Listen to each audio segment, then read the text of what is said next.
मुंबई में press conference किया, वैसे ही हम यहाँ प्रेस कॉन्फ्रेंस कर रहे हैं। विचारधारा की लड़ाई है। एक तरफ इंडिया गठबंधन, कांग्रेस पार्टी जो संविधान की रक्षा कर रही है और गरीबों की सरकार, किसानों की, मजदूरों की, पिछड़ों की, दलितों, आदिवासियों की सरकार चलाना चाहते हैं, और दूसरी तरफ वो शक्तियां जो संविधान को, अंबेडकर जी के संविधान को क्रश करना चाहती हैं, ख़त्म करना चाहती हैं, फाड़कर फेंकना चाहती हैं। और ये उनके सीनियर नेताओं ने कहा है, ये सिर्फ मैं नहीं कह रहा हूँ, बीजेपी के सीनियर नेताओं ने, आरएसएस के सीनियर नेताओं ने कहा है कि वो कॉन्स्टिट्यूशन को रद्द करना चाहते हैं, बदलना चाहते हैं। दो तीन चीजें हमारे लिए क्रिटिकल हैं। लोकसभा में मैंने कहा कि कांग्रेस पार्टी और इंडिया गठबंधन जाति जनगणना करवाएगी।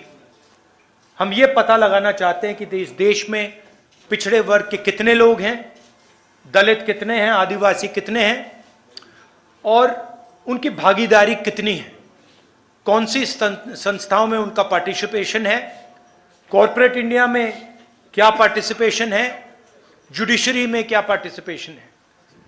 तो मैंने स्वयं लोकसभा में कहा कि जाति जनगणना को हम करेंगे, और वहीं मैंने कहा कि जो 50% का आर्टिफिशियल बैरियर लगा रखा है, जहां 50% पर रिजर्वेशन को रोक रखा है, इस बैरियर को, इस दीवार को कांग्रेस पार्टी और इंडिया गठबंधन तोड़ के परे कर देगी। प्रधानमंत्री झूठ बोलते हैं और कहते हैं कि मैं रिजर्वेशन के खिलाफ हूं। मैं रिजर्वेशन के खिलाफ नहीं हूं, मैं रिजर्वेशन को 50% से ज्यादा बढ़ाना चाहता हूं। और मैंने लोकसभा में प्रधानमंत्री को कहा कि आप बढ़ाइए, मैंने प्रधानमंत्री जी को कहा कि आप जाति जनगणना कीजिए, हम आपको पूरा सपोर्ट देंगे, और प्रधानमंत्री ने मेरा जवाब तक नहीं दिया। तो ये रियलिटी है। झारखंड में हमारी स्ट्रैटेजी है, फाउंडेशन उसका, यहां भी हम जाति जनगणना करेंगे और यहां भी हम रिजर्वेशन को बढ़ाएंगे, इंक्रीज करेंगे। एसटी के रिजर्वेशन को 26% से 28%, एससी रिजर्वेशन 10% से 12%, ओबीसी रिजर्वेशन 14% से 27%। हम ये कोशिश कर रहे हैं। बीजेपी के लोग इसको रोकते हैं, इसको रोक रहे हैं, इसको आगे नहीं जाने दे रहे हैं। हमारा जो मेन प्रोग्राम है, और मैं हर भाषण में कह रहा हूं कि नरेंद्र मोदी जी देश का धन, जमीन, जल, जंगल 3-4 बड़े अरबपतियों को देते हैं। अदानी जी को धारावी देने की कोशिश कर रहे हैं, 1 लाख करोड़ रुपए की जमीन है। झारखंड में अरबपतियों को माइन, जमीन, जल, जंगल देते हैं। हम गरीबों की सरकार चलाना चाहते हैं, हम अरबपतियों की सरकार नहीं चलाएंगे। फाउंडेशन हमारा, हर महिला को बैंक अकाउंट में हर महीने 2,500 रुपए झारखंड की अगली सरकार देगी। ये हमारा फाउंडेशन है। झारखंड की हर महिला से कहना चाहता हूं, हर गरीब महिला से कहना चाहता हूं, जैसे ही हमारी सरकार आएगी, आपको बैंक अकाउंट में हर महीने 2,500 रुपए मिलेगा। फूड सिक्योरिटी बहुत बड़ा मुद्दा है। 7 किलो हर महीने हर व्यक्ति को हमारी सरकार देगी। और गैस सिलेंडर के जो दाम नरेंद्र मोदी की सरकार ने बढ़ा रखे हैं, उसको हम 450 रुपए का कर देंगे। स्वास्थ्य योजना, राजस्थान में हमने एक ऐतिहासिक स्वास्थ्य योजना लागू की थी। 25 लाख रुपए तक का वहां पे हेल्थ इंश्योरेंस था, और बहुत सारे लोगों को फायदा हुआ। ऑपरेशन करवाना हो, हार्ट, पेट का, किडनी का, हार्ट का वाल्व बदलना हो, स्टेंट लगवानी हो, गरीब से गरीब व्यक्ति इस योजना का फायदा उठा सकता था। वही एक्सपीरियंस हम झारखंड के लोगों को देना चाहते हैं, और इसीलिए हम झारखंड के लोगों के लिए स्वास्थ्य बीमा योजना 15 लाख रुपए तक का हेल्थ केयर कवर। आप प्राइवेट अस्पताल में कोई भी सर्जरी करवा पाएंगे, चाहे वो दिल की हो, किडनी की हो, लिवर की हो, जॉइंट रिप्लेसमेंट हो। 15 लाख रुपए तक का जो बिल है झारखंड की सरकार आपके लिए उसका पेमेंट दे देगी। किसानों के लिए धान की एमएसपी आज 2,400 रुपए प्रति क्विंटल है। आने वाले समय में जब हमारी सरकार बनेगी 3,200 रुपए प्रति क्विंटल हमारी सरकार झारखंड के किसानों को धान के लिए देगी। और जो हमारे युवा हैं जिनको नरेंद्र मोदी जी ने बेरोजगार किया है नोटबंदी करके, गलत जीएसटी लागू करके, उनको हम कहना चाहते हैं कि हमारे चीफ मिनिस्टर ने कमिटमेंट दिया है कि अगले 5 साल में उनकी कोशिश होगी कि 10 लाख युवाओं को रोजगार दें। हम इसको पूरा समर्थन, अपना पूरा समर्थन देंगे और हमारी भी कोशिश होगी कि 10 लाख युवाओं को झारखंड में रोजगार मिले। 500 एकड़ के इंडस्ट्रियल पार्क हर डिस्ट्रिक्ट में हम बनाएंगे और डिग्री कॉलेज हर ब्लॉक में और प्रोफेशनल कॉलेजेस हर डिस्ट्रिक्ट में। ये हमारा प्रोग्राम है। इसकी पूरी फाइनेंशियल प्लानिंग हमने की है और जो यहां हम कह रहे हैं ये हमारा कमिटमेंट है, हम ये झारखंड की जनता को देंगे। मेन चीज मैं झारखंड के लोगों को कहना चाहता हूं, ये लड़ाई विचारधारा की लड़ाई है, संविधान को बचाने की लड़ाई है, रिजर्वेशन को बढ़ाने की लड़ाई है, किसानों की, मजदूरों की रक्षा की लड़ाई है, बेरोजगार युवाओं की रक्षा की लड़ाई है। एक तरफ कांग्रेस पार्टी जो अंबेडकर जी के संविधान को, गांधी जी के संविधान को, बुद्ध भगवान के संविधान को, नारायण गुरु बसवना जी, फूले जी के संविधान को बचा रही है, संविधान की रक्षा कर रही है, और दूसरी तरफ आरएसएस और बीजेपी जो अंबेडकर जी के संविधान को खत्म करने में लगे हैं। और मैं यहां मीडिया के सामने कहना चाहता हूं कि कांग्रेस पार्टी का हर कार्यकर्ता, हर नेता ये कभी नहीं होने देगा, संविधान को हम कभी नहीं खत्म होने देंगे। धन्यवाद। एक सेकंड। अच्छा, एक और इशू है। 1.36 लाख करोड़ झारखंड की सरकार का है पैसा, वो दिल्ली की सरकार दे नहीं रही है। लैंड कॉम्पनसेशन का पैसा है, कोल रॉयल्टी का पैसा है, और ये झारखंड के खिलाफ बीजेपी की सरकार काम कर रही है। और झारखंड के लोगों को मालूम होना चाहिए कि ये नरेंद्र मोदी जी का, अदानी का पैसा नहीं है, ये आपका पैसा है, ये आपके डेवलपमेंट का पैसा है, शिक्षा का, स्वास्थ्य का पैसा है, और ये आपको मिलना चाहिए था और बीजेपी ने आपको ये नहीं दिया है। तो ये आपको मालूम होना चाहिए। धन्यवाद। एक सेकंड, एक करके। रवि सिसोदिया, ANI। माइक दीजिए आप थोड़ा। सिन्हा जी माइक पहले जल्दी माइक रखिए। सर, आज आखिरी दिन है प्रचार का, और अगर बात करें बीजेपी की तो बीजेपी का पहले नारा था बटेंगे तो कटेंगे। अब एक नया नारा आ गया, एक रहेंगे तो सेफ रहेंगे। एक रहेंगे तो सेफ रहेंगे। और आपका सवाल क्या है? वही नारे पे आपका सवाल है कौन सेफ रहेगा और कौन एक रहेंगे। मैं आपको बताता हूं, मैंने मुंबई में भी इसकी चर्चा की।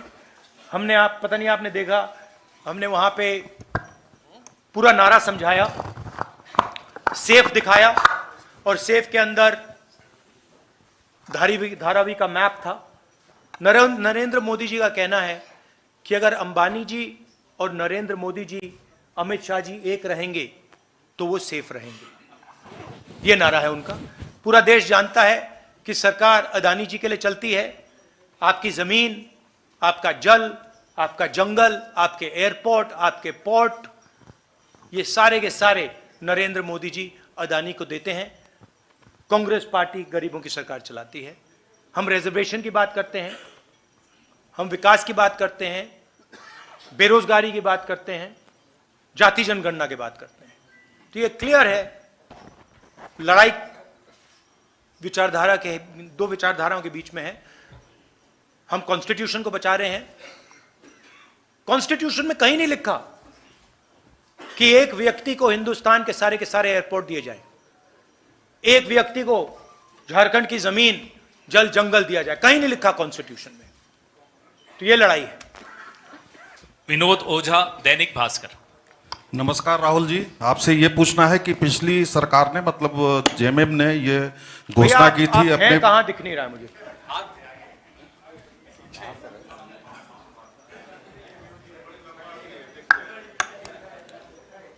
ये सबसे लंबे। ये झारखंड सरकार ने मतलब हेमंत सोरेन जी ने पिछली बार वादा किया था कि हम 5 लाख युवाओं को नौकरी हर साल देंगे, लेकिन इस मामले में और मामले में उन्होंने काफी काम किया है, इसमें दो मत नहीं है, लेकिन इस मामले में वो बिल्कुल ही पीछे रह गए, जबकि 5 साल का ये अच्छा नहीं समय। कहूंगा कि बिल्कुल पीछे रह गए हैं, काम हुआ है, मगर अगले 5 साल में एक्सेलरेटेड तरीके से काम होगा। हमारी सरकार, सब लोग जानते हैं कि जो बीजेपी की सोच है वो आदिवासियों के खिलाफ सोच है। झारखंड के चीफ मिनिस्टर को बीजेपी ने अरेस्ट किया है। झारखंड के चीफ मिनिस्टर को डराने की कोशिश की है, धमकाने की कोशिश की है, फॉल्स एलिगेशंस लगाए गए हैं और झारखंड के चीफ मिनिस्टर पीछे नहीं हटे हैं। और उनसे ये इसीलिए किया जा रहा है क्योंकि वो आदिवासी हैं। अंकित मिश्रा, पीटीआई। और बेरोजगारी का मेन जो बात है, और ये मैं हर प्रदेश में कहता हूं, जो आपने बेरोजगारी की बात उठाई, उसका मेन कारण है कि नरेंद्र मोदी की सरकार ने नोटबंदी की और गलत जीएसटी लागू की। और ये दो चीजें, ये योजनाएं नहीं हैं, ये डेवलपमेंट प्रोग्राम्स नहीं हैं, ये छोटे व्यापारियों को, स्मॉल और मीडियम बिजनेसेस को मारने के हथियार हैं। और ये नरेंद्र मोदी जी ने इसलिए किया है क्योंकि जो छोटे बिजनेस वाले हैं, छोटे व्यापारी हैं, स्मॉल मीडियम बिजनेस वाले जो इनोवेशन करते हैं, जो रोजगार देते हैं, वो खत्म हो जाए और अदानी, अंबानी जैसे अरबपति चाइना का माल हिंदुस्तान में बेचे। तो ये नेशनल लेवल में इशू है और झारखंड की सरकार काम कर रही है, मगर माहौल बीजेपी के लोगों ने और पूरा स्ट्रक्चर बीजेपी के लोगों ने तोड़ रखा है। तो सच्चाई यह है कि हिंदुस्तान चाहे भी तो रोजगार पैदा करना आसान नहीं है, क्योंकि बैंक के दरवाजे स्मॉल और मीडियम बिजनेस के लिए बंद हैं, बैंक के दरवाजे अरबपतियों के लिए खुले हैं। 1 लाख करोड़ रुपया, 16 लाख करोड़ रुपया अरबपतियों का कर्जा माफ हुआ है, छोटे व्यापारियों का, किसान का 1 रुपया कर्जा माफ नहीं हुआ है। तो इसका मेन कारण यह है। मगर हमारे जो चीफ मिनिस्टर है झारखंड के, पूरा दम लगा के काम कर रहे हैं और हमारा पूरा सपोर्ट है उनके पीछे। अंकित मिश्रा, पीटीआई। भैया एक एक करके प्लीज। एक सेकंड, लाइन में अनुशासन से रहिए। भैया प्लीज। हेलो राहुल जी, मेरे छोटे छोटे 2 सवाल हैं। नहीं, एक सवाल जी। अच्छा, एक सवाल है, ये जो देखिए, हमारी कोशिश होगी कि ज्यादा से ज्यादा लोगों को सवाल मिले, मगर एक इशू है, सुनिए एक इशू है, एक सवाल पूछिए और संक्षेप में पूछिए प्लीज। नेशनल पीपल पार्टी जो मणिपुर में उन्होंने एनडीए से अपना जो है सपोर्ट वापस ले लिया है, वहाँ पर फ्रेश वायलेंस जो हो रहे हैं, उसको कैसे देखते हैं आप सर? देखिए, मणिपुर में जो हो रहा है पूरे देश को मालूम है। 1.5 साल हो गए मणिपुर हिंदुस्तान का स्टेट है, मगर प्रधानमंत्री आज तक मणिपुर नहीं गए हैं। और मणिपुर में मैं गया हूं, मैंने अपनी आंखों से जो हो रहा है देखा है। हमारी पूरी सपोर्ट है। हमने सरकार को कहा है कि जल्दी से जल्दी हिंसा को बंद कीजिए, मगर नहीं हो रहा है। और इसमें वेस्टेड इंटरेस्ट किसी का तो है। होम मिनिस्टर जी को अपना काम करना चाहिए, मगर किसी ना किसी कारण होम मिनिस्टर अपने काम में इंटरेस्ट नहीं ले रहे हैं। मगर जो मणिपुर में हो रहा है, पूरा देश जानता है बिल्कुल गलत हो रहा है, और हिंसा को एकदम वहां पे बंद होना चाहिए। और एक बार फिर शांति आनी चाहिए। और जो मैंने कहा भारत जोड़ो यात्रा में, जो मैंने कहा 4000 किलोमीटर हम चले, कन्याकुमारी से कश्मीर, नफरत के बाजार में मोहब्बत की दुकान। हमने मैसेज दिया कि अगर आप नफरत फैलाओगे तो आग लगेगी, और बीजेपी के लोगों ने नफरत फैलाई है और इसीलिए आग लगती है। आग को सिर्फ कांग्रेस पार्टी मिटा सकती है, क्योंकि हम मोहब्बत की बात करते हैं, भाईचारे की बात करते हैं, और हम नफरत को मिटाते हैं। और भाषण में मैं कहता हूं, नफरत को नफरत नहीं हरा सकती है, नफरत को नफरत से नहीं काटा जा सकता है। इसीलिए हम कहते हैं मोहब्बत की दुकान खोलेंगे। SRP Mukesh, Times of India. Sir, Mahagathbandhan की सरकार बनती है तो जैसा आपने बताया कि जो योजना है वो फ्री की जो योजना है, उसके लिए यदि केंद्र फंड नहीं करती है तो ऐसे में तो आम जन पे ही लोड पड़ेगा, तो आप पैसा कहां से लाएंगे? नहीं, सबसे पहले ये फ्री की योजना नहीं है, ये न्याय की योजना है। अगर आप जब अंबानी जी को, अदानी जी को 16 लाख करोड़ रुपया दिया जाता है, तो मीडिया में कोई नहीं कहता कि ये फ्री की योजना है, तब आप कहते हो विकास की योजना है, विकास हो रहा है, देखो देखो अदानी जी का 16 लाख करोड़ रुपया माफ हो गया, देखो कैसा विकास हो रहा है। आप कहते हो, आप लोग कहते हो, मैं नहीं कहता हूं। और जब महिलाओं को हम लाखों रुपए नहीं, 2500 रुपए, 3000 रुपए देते हैं, तो आप कहते हो फ्री की योजना है। क्यों? या तो आप कहिए कि वो भी फ्री का है, या फिर आप कहिए ये भी विकास की योजना है। पहली बात यह है। दूसरी बात, झारखंड के पास भी पैसा है, यह नहीं है कि झारखंड के पास बजट नहीं है, उस बजट से हम अपनी योजनाएं चलाएंगे। मगर हमने सरकार से विनती की है कि जो झारखंड का पैसा आपके पास पड़ा हुआ है, वो पिछड़ों का पैसा है, दलितों का है, आदिवासियों का है, किसानों का है, मजदूरों का है, वो वापस दीजिए। वो आपका नहीं है तो वापस दीजिए, और उस पैसे का भी हम प्रयोग करेंगे। हम दबाव डालेंगे, मैं पार्लियामेंट में बोलूंगा कि झारखंड का पैसा भेजिए, और उसका भी प्रयोग होगा। मगर ये जो आप कहते हैं फ्री की योजना, ये गलत शब्द है, और मैं इसको सच बोलूं तो थोड़ा डिसरिस्पेक्टफुल है, क्योंकि आप अदानी को फ्री नहीं बोलते हो, और जब हम किसानों का कर्जा माफ करते हैं तो कहते हैं फ्री। हम मजदूरों को की मदद करते हैं, मनरेगा करते हैं, का पैसा देते, कहते हो फ्री। फ्री नहीं है। I am Mukesh from Times of India. You talk about caste census, but in 2011 there was a survey about this, and even BJP says that Congress doesn't have any blueprint. Do you have any blueprint if you do a caste census? How will? What? What's your question? आप caste census की बात कर रहे हैं, BJP कहती है कि कांग्रेस के पास कोई ब्लूप्रिंट नहीं है अगर कास्ट सेंसस हो भी जाए कि कैसे रिजर्वेशंस को उसको बढ़ाएगा. Do you have any blueprint for that? So first of all, UPA and Congress came out with the idea of a caste census,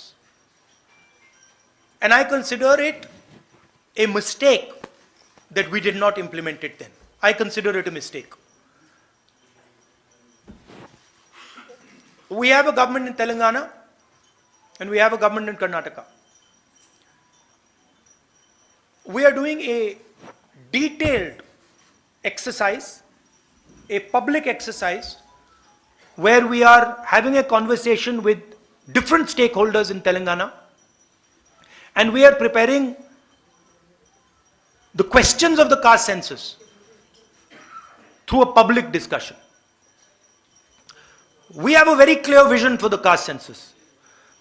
And I guarantee you that when we implement the caste census, which we will do, as I have committed in the Lok Sabha, and we will do in Jharkhand, it will be a huge step in the transformation and the development of this country.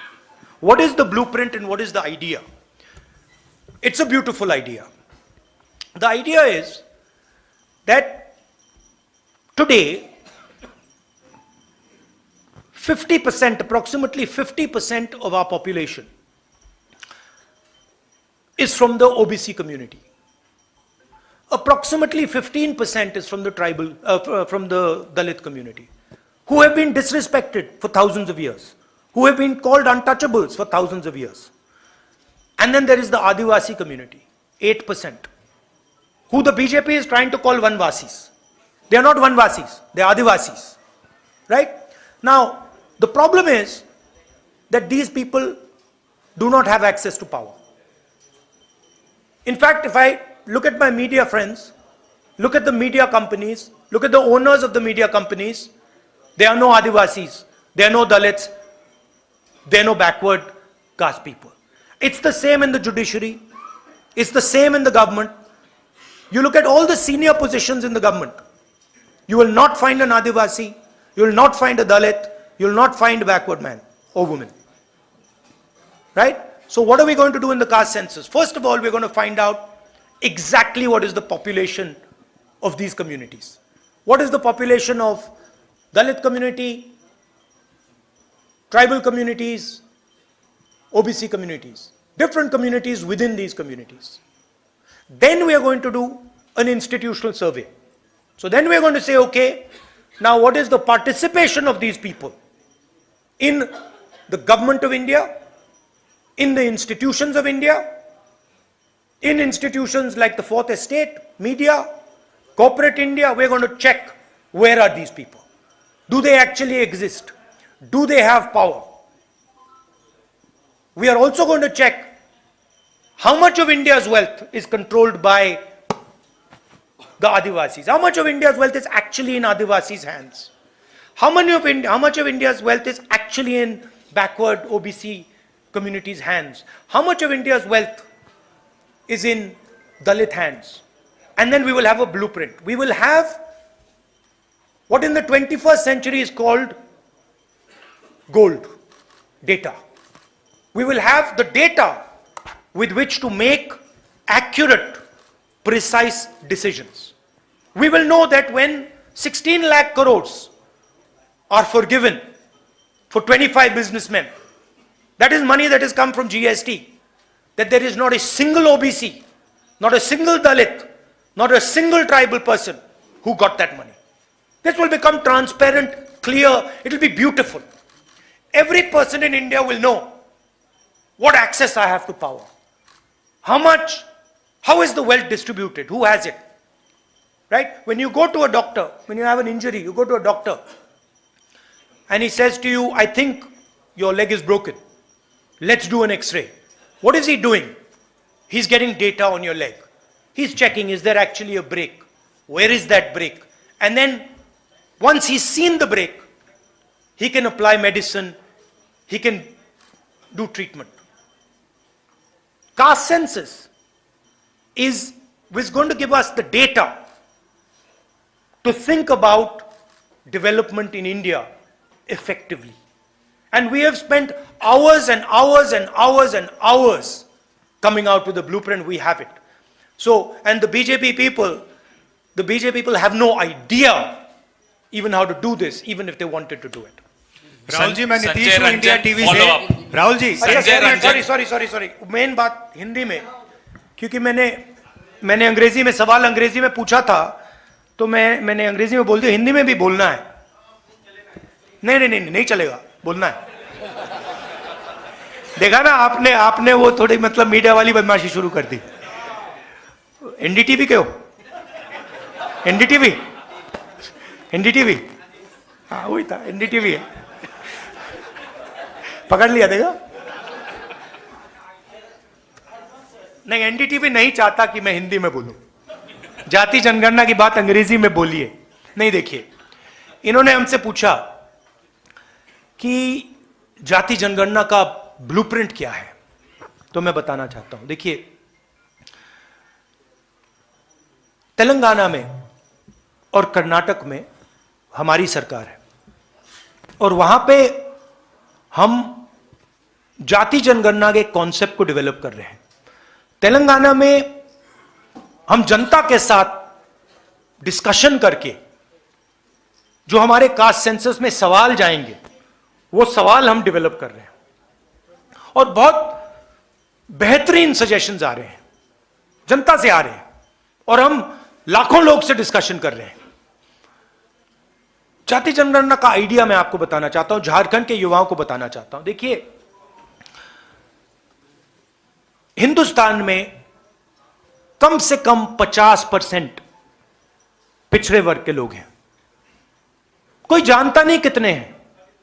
और जो पिछड़े वर्ग के युवा हैं, मैं आपसे बात कर रहा हूं, आपकी आबादी कोई जानता नहीं है, आपकी भागीदारी भी कोई जानता नहीं है।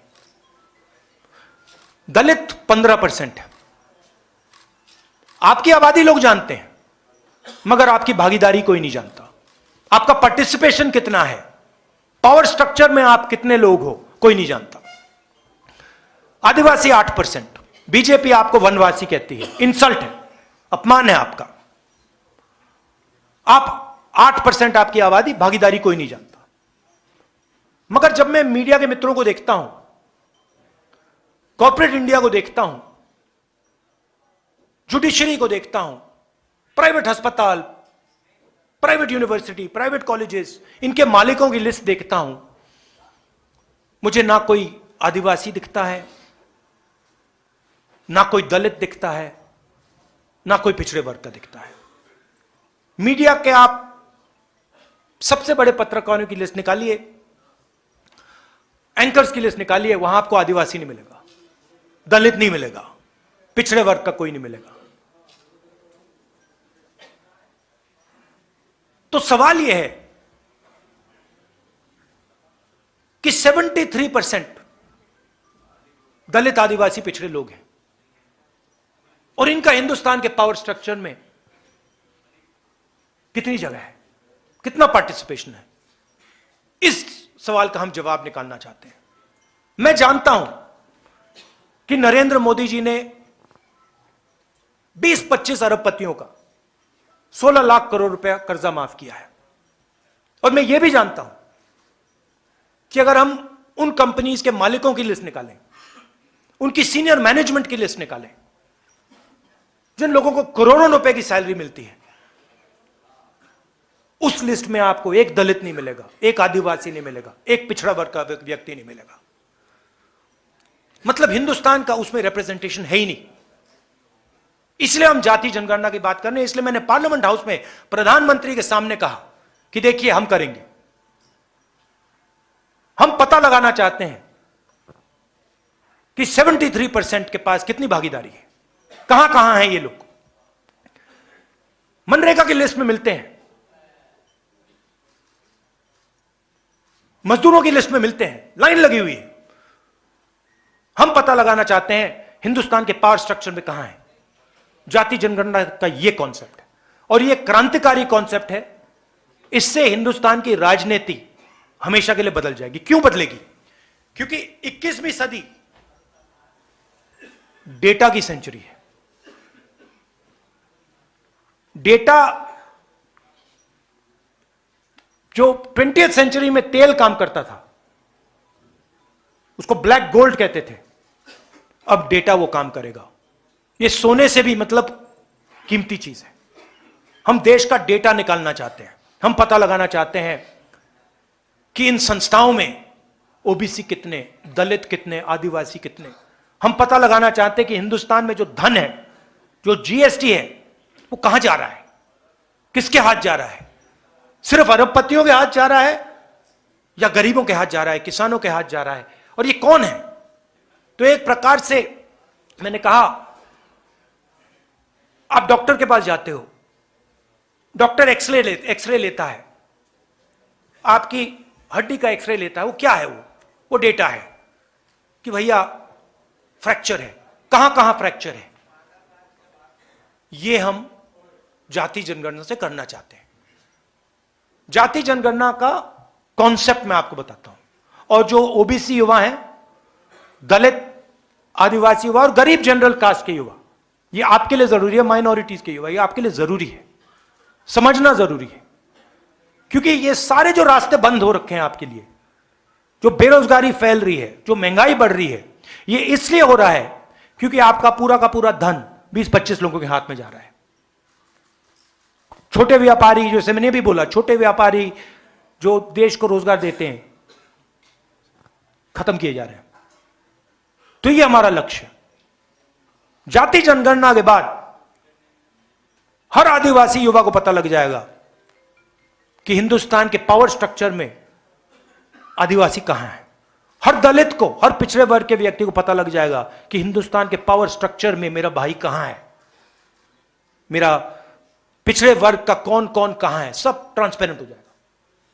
और उसके बाद हम सचमुच में डेवलपमेंट की बात कर सकेंगे। उसके बाद हम सचमुच में एक नए तरीके से हिंदुस्तान में विकास ला पाएंगे। यह जो हमारा सिस्टम है, जो आज सिस्टम चल रहा है, जो नरेंद्र मोदी जी वाला है विकास का सिस्टम, जो मैंने आज आपको सेफ दिखाया,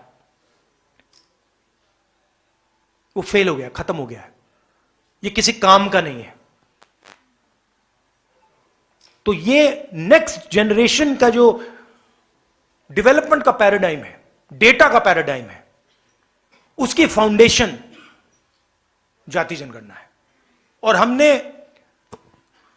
हजारों घंटे, हमारी पार्टी ने, हमारे नेताओं ने जाति जनगणना के बारे में डेवलप करने में, इसके बारे में सोचना, हमने काम किया है। तो हम रेडी हैं। तेलंगाना में इंप्लीमेंट होगा, कर्नाटक में इंप्लीमेंट होगा, झारखंड में हमारी सरकार आएगी, इंप्लीमेंट होगा। और फिर आप देखना, जो यहां पिछड़े वर्ग के युवा हैं, दलित, आदिवासी, गरीब, जनरल कास्ट, माइनॉरिटी, फिर आप देखना क्या होता है। सेलफोन का क्या फायदा है? आप सेलफोन चलाते हो, क्या फायदा है? डेटा मिलता है, पता लग जाता है क्या कहां है। वही हम जाति जनगणना के साथ करना चाहते हैं। राहुल जी, संजय पीएम रंजन, और अडानी follow के up। रिश्ते को लेकर आप लगातार सवाल उठाते रहे हैं। आज एक पोस्टर के जरिए भी मुंबई में आपने बातें रखी है, यहां भी आपने बातें रखी है। बीजेपी की प्रतिक्रिया इस पर आ गई है। बीजेपी ने कहा है कि अभी हाल ही में तेलंगाना में रेवंता रेड्डी की सरकार ने करोड़ों रुपए के निवेश करवाए अडानी से। इससे पहले तमाम दूसरे कांग्रेस शासित जो राज्य हैं वहां भी निवेश होते रहे। 1993 में चिमन भाई पटेल की सरकार के समय 10 रुपए स्क्वायर मीटर की दर से मुंद्रा पोर्ट के लिए जमीन दी गई। हाँ। तो जब खुद आपके मुख्यमंत्री आपके शासित राज्यों में अडानी से आप सहयोग ले रहे हैं, तो फिर ये सवाल आप बार बार क्यों उठाते हैं? मैं बताता हूं, ये आपका अच्छा सवाल है।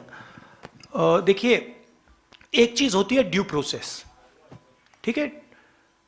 ड्यू प्रोसेस को फॉलो करना और ड्यू प्रोसेस को तोड़ना दो अलग चीजें हैं। मुंबई एयरपोर्ट जिसका था, उस पर सीबीआई की इंक्वायरी होती है, ईडी का प्रेशर लगता है, इनकम टैक्स डिपार्टमेंट आता है, उसको डराकर धमकाकर उससे एयरपोर्ट छीनकर अदानी को दिया जाता है।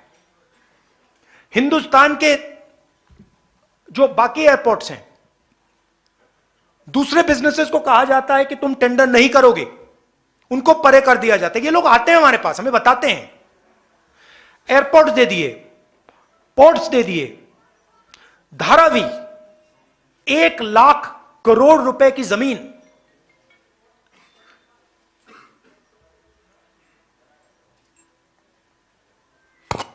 नॉन ट्रांसपेरेंट टेंडर,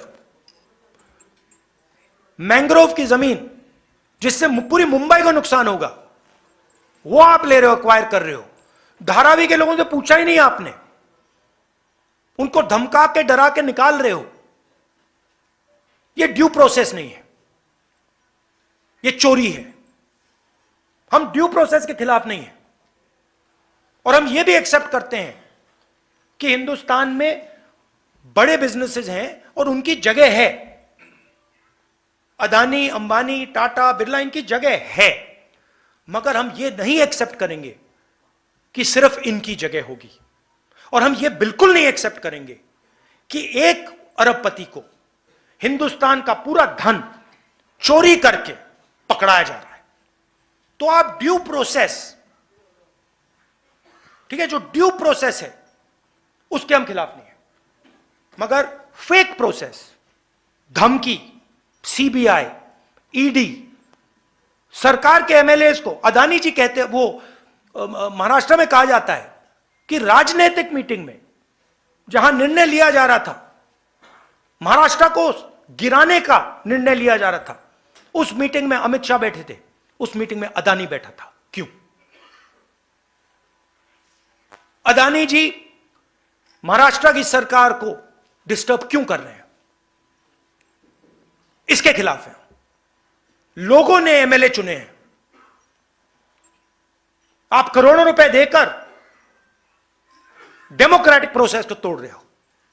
बीजेपी कर रही है, नरेंद्र मोदी कर रहा है, अमित शाह कर रहे हैं।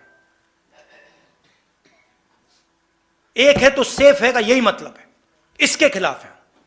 अब अगर ड्यू प्रोसेस में अंबानी जी आए, अदानी जी आए, तो हम उसके खिलाफ नहीं, हम खिलाफ हो ही नहीं सकते, क्योंकि वो हिंदुस्तान का कानून है। मगर जब आप ड्यू प्रोसेस को तोड़ रहे हो, एक व्यक्ति को airport, port, storage, highway, defence industry सारा पकड़ा रहे हो, एक के बाद एक, एक के बाद एक, एक के बाद एक, इसके हम खिलाफ हैं, क्योंकि ये एंटी नेशनल काम है। धन्यवाद साथियों। राहुल जी, जवाब राहुल जी, एक चलेगा? सवाल ये है, जवाब अभी- चला? राहुल जी, अभी एक सेकंड, अभी राहुल जी को अब आगे भी जाना है। राहुल जी, तो सिर्फ अब एक सवाल है। प्रेस वार्ता को यहीं समाप्त झारखंड करने- का जो युवा आपका मतदाता बहुत-बहुत है, धन्यवाद। मैं संजय कि आप रंजन यहाँ बोल रहा हूँ आए। सर, आपने नाम पुकारा है मेरा सवाल आपकी है। बारी उन्होंने ले ली तो अब क्या अब सर मेरी गलती Thank नहीं है you. इसमें। Rahul ji, thank you very much. Rahul ji, एक सवाल जो युवा मतदाता है, ये झारखंड के युवाओं के लिए ये हमारी गारंटीज हैं।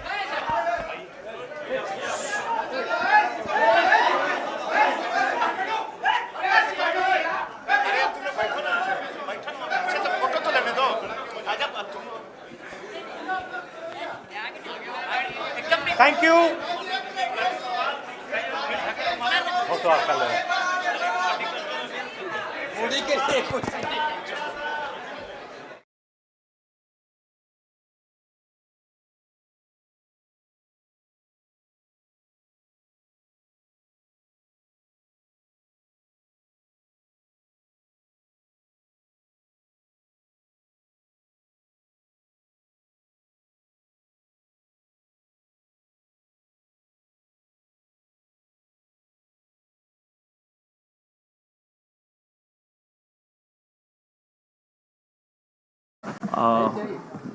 इसको लाइट को ऑफ कर ये सकते लाइट्स हैं? ऑफ करें तो आपके उस पर असर तो नहीं पड़ेगा? असर पड़ेगा? ठीक है, ठीक है, ठीक है। ओके ओके ओके, इतना विरोध की जरूरत नहीं, मान गए। See, we always listen to the media. धन्यवाद। We don't like to bully you and all that. शुरू करें। हाँ जी। आप सबने देखा, पिछले कुछ हफ्तों से हर पार्टी का आपने प्रचार देखा, नैरेटिव देखा, संवाद देखा। महाविकास आघाड़ी और कांग्रेस पार्टी का हमेशा एक विश्वास रहा है कि सकारात्मक कैंपेन होना चाहिए, लोगों के मुद्दे जरूर किसी भी कैंपेन और किसी भी प्रचार में आने चाहिए। अब मैं तुलना नहीं करूंगा, आप खुद तुलना कर रहे हैं, रोज देख रहे हैं कि कैसे किसका प्रचार है। राहुल गांधी जी ने, मल्लिकार्जुन खड़गे साहब ने, हमारी पूरी पार्टी ने हमेशा ये प्रयास किया है कि मुद्दों पर आधारित प्रचार हो और मुद्दों पर आधारित ही सरकारें चलें, मुद्दों पर आधारित ही राजनीति हो। मैं ज़्यादा समय नहीं लूँगा, मैं राहुल गांधी जी से आग्रह करूँगा कि वो इस प्रेस वार्ता को शुरू करें। नमस्कार।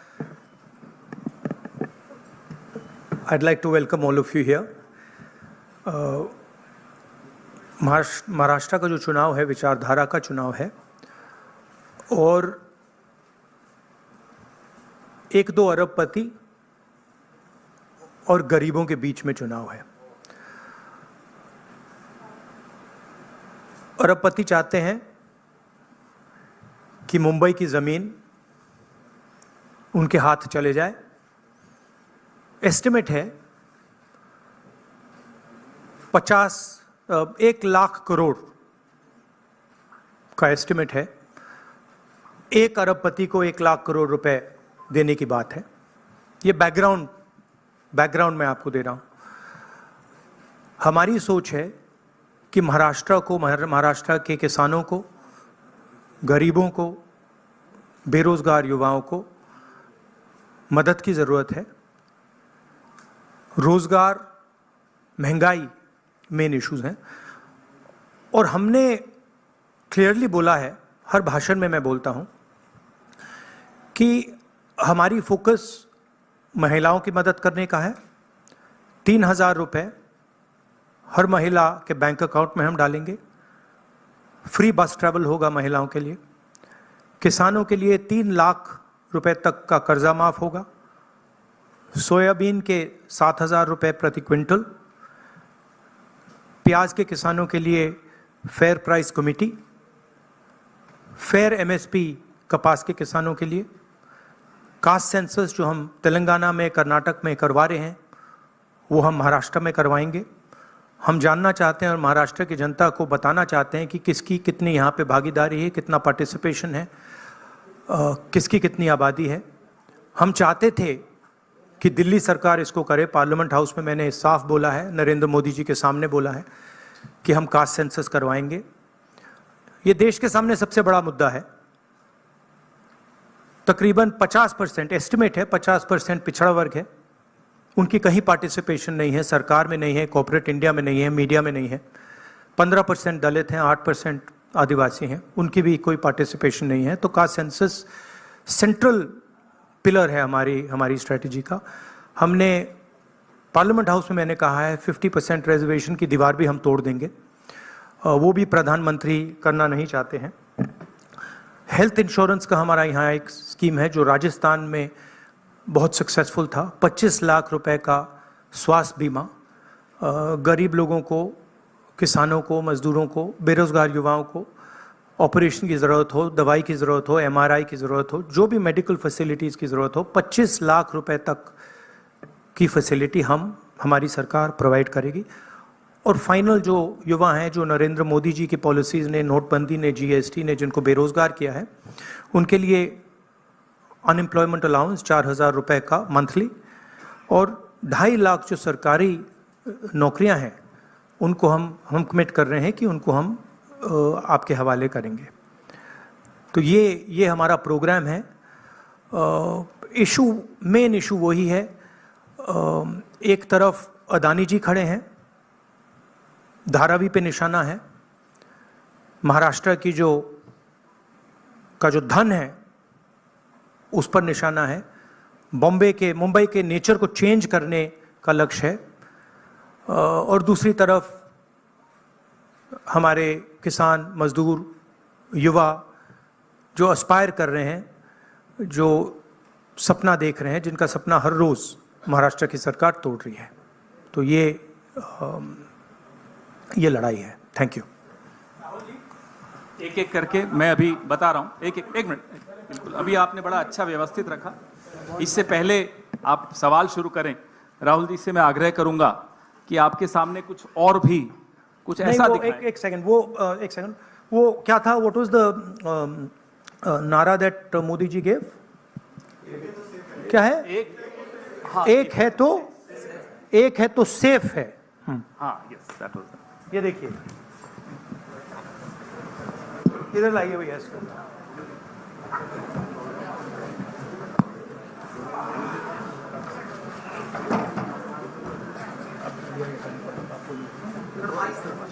ये है नरेंद्र मोदी जी का एक है तो सेफ है। ये देखिए, एक है तो सेफ है।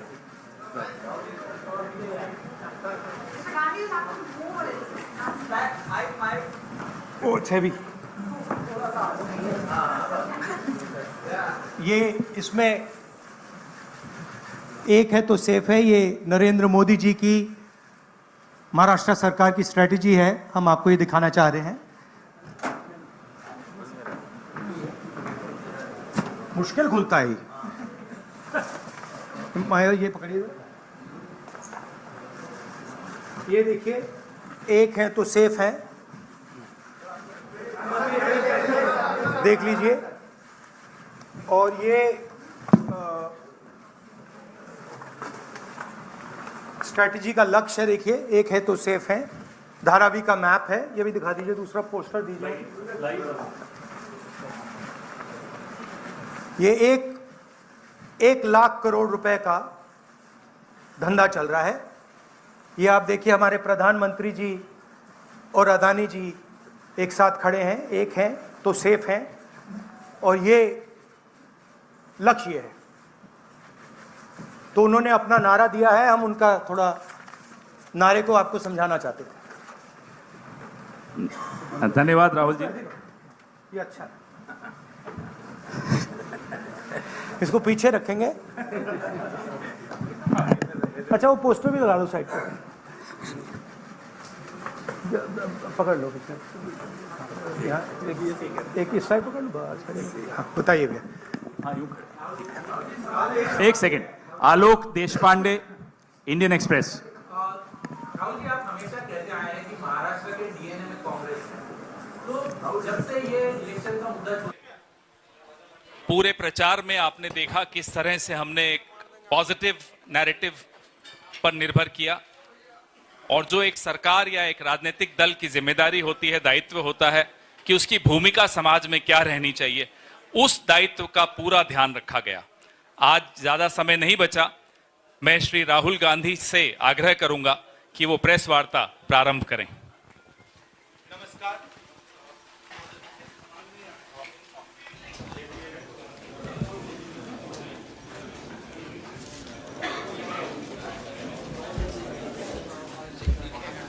नमस्कार, कैसे हैं आप? ठीक हैं?